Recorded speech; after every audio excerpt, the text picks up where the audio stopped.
Hi there, my name is Jonathan, and today I'm going to show you how to leverage Pinterest to drive free traffic to your Shopify store or your e-commerce store. Let's take a look.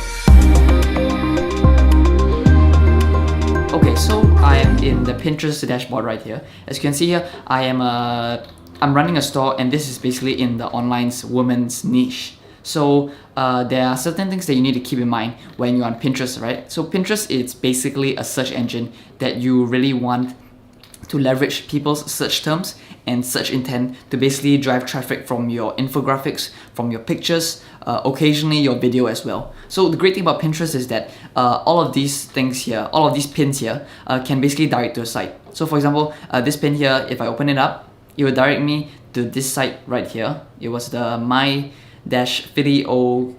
basically this site. So every single pin, it's something that is data that can be driven back to your website. So just keep in mind that you need to make and post engaging pins in your Pinterest page. So as you can see here, I'm just gonna go into my analytics portion.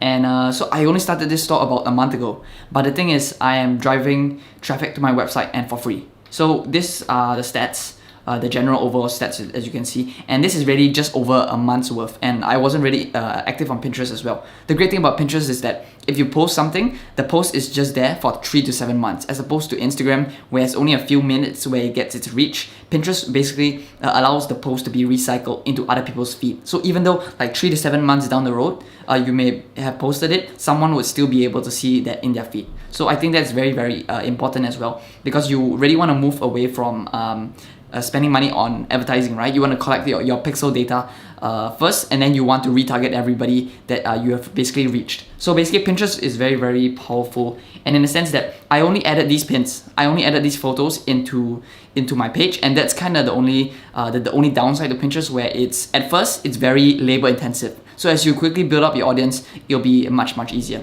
So as you can see here, although I'm not getting the clicks to my website, right? That's because my search terms here that are already optimized for my keywords. I'm going to show you at the end of the video how to find basically how to find terms that are really high search volume, such that you are able to also get more clicks as well. So these are basically products that are suited for winter, right? So I put them into my Pinterest profile basically 2 to 3 months before the peak season comes. So when peak season comes, Pinterest already knows that my keywords are in the database, and basically people are really searching for them. So they will generate much more clicks and much more saves in the future. So in the process, I'm just gonna be consistent with posting, and I'm just gonna let the impressions run. So the great thing about it is that, as you can see here, okay, so I'm just gonna go into profile. Okay. All right. So as you can see here, my daily impressions for this period, I was not even active at all, but I was still getting a healthy amount of free traffic and free impressions, and basically think of it as a PP ad on Facebook. It's just getting your reach out to as many people as possible. So even though I'm not getting any clicks or whatever, I'm still able to target these people, retarget these people using my Pinterest pixel in the future, and that is incredibly significant data that I can use at basically free cost. Okay, so I'm gonna go into people you reach. So as you can see here, although this is September 16, now it's October 2nd, right? So I'm just gonna go back 30 days just to show you I've not been active at all. So at this point, I've been gradually adding a few more pins to my Pinterest profile. But then again, the growth is not exponential, but it's still steadily increasing. As you can see, I'm getting 3,000 monthly viewers per month. And those are people that you can retarget back. So for example, if it gradually grows, you can expect 4,000 to 5,000 or even till 10,000 people that are viewing your profile every month. And that's very incredible data, because you're not spending a single dollar on it. You're just putting in time. Maybe you go ask your VA or ask your staff to do something, and just add a few pins to your profile every single day. Okay? So that's basically Pinterest analytics. The last one I want to show you is their new feature, which is Audience Insights, which really gives a lot of data in the sense that you really understand your customers very well. And it's so I'll just let you see over here. So these are all the data that Pinterest allows you to see of who is interacting with your pins basically. So I'm in a fashion niche, so I mean of course it's fashion, and these are the affinity scores. And so basically, people who like women's fashion will generally also like these things. So this will really give you insight about what type of audiences you may want to target. So for example here, your gender here, right? is definitely female, and the age distribution, who is responding well to your pins or whatever, you can use this data and bring it into another advertising platform. So for example, I have this info on Pinterest. It's kind of my testing on Pinterest, and I know that because this responds well, these pins respond well to this age group, I can go target them on Facebook very effectively because I know it already responds well to the market. Okay, then there's also location as well as device. So it's a very general audience insights. So that's how you basically leverage Pinterest for free traffic over time. So basically, how would you go about doing this, right? So for example, if you were running a Shopify store, if you're a Shopify store, it's very easy. You can just add Pinterest to one of your pins. But if you're not, you can actually add rich pins to your website. So rich pins basically allow you to show a product where, okay, I can't show you right now.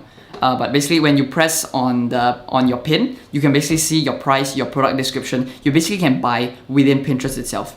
And basically, to do this, you need to first add metadata to your content on your website. So for example, your e-commerce product store has your prices, your title tag, and etc. etc. All the basic stuff basically. So if you want to add your pins to become a rich pin, you can come in over here. It's called Rich Pin Validator. You can just search it up on Google. And then so basically, I actually have a website that I actually have a product. So I'm just gonna validate it, and so Pinterest will automatically run its algorithm, and basically it'll pull out all the data, all the metadata from my product page, which I've already put in. So as you can see here, I put down the price, put down the currency, product name. Yeah. So basically all of the information here will be addressed and will be shown to whoever is seeing that pin in Pinterest. Okay. Yep.